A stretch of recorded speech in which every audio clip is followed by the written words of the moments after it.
दूर गांव में हरियाली खेतों से घिरा हुआ एक ज्ञानी आदमी रहता था। उसकी शांति और ज्ञान को देखकर लोग दूर दूर से उसकी सलाह लेने आते थे। एक दिन एक बेचैन जवान लड़का उसके पास आया। उसकी आंखों में बेसब्र थी। उसने ज्ञानी आदमी से विनम्रता से कहा, मैं अपने सब्र के अभाव से परेशान हूं।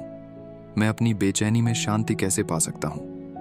ज्ञानी आदमी ने सिर हिलाया और उसे पास के बगीचे में ले गया। वहां एक ऊंचे आम के पेड़ के नीचे खड़े हो गए जो कच्चे आमों से भरा था। जवान लड़के की नजर उन ब्रांचेस पर टिक गई जो मीठे आमों के लिए तरस रही थी। इस पेड़ को देखो, ज्ञानी आदमी ने धीरे से कहा। यह स्वादिष्ट फल देने का वादा करता है, लेकिन यह समझता है कि सब्र कितना जरूरी है। जवान लड़के के चेहरे पर उलझन का एक झलक आई, लेकिन उसने ध्यान से सुना। पास आओ, ज्ञानी आदमी ने कहा और उसे एक कच्चा आम दिया जो जमीन पर गिरा था। उसने वह आम उसके हाथ में रखा और कहा, इसे छक लो।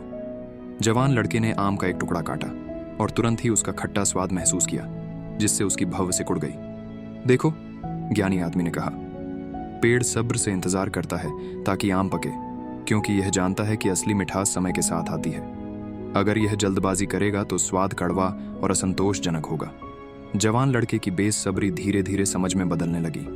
उसने समझा कि इंतजार सिर्फ समय काटना नहीं है, बल्कि एक ऐसी प्रक्रिया है जो गहराई और समृद्धि को बढ़ाती है, जो आखिर काम मिलेगा।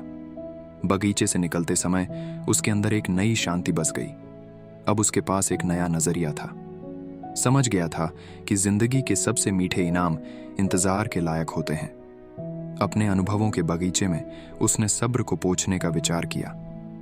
हर पल को पकने और प्राकृतिक रूप से अनफोल्ड होने दिया, जैसे पेड़ अपने फल को पकने के लिए इंतजार करता है। हमें भी अपनी जिंदगी में सब्र अपनाना चाहिए।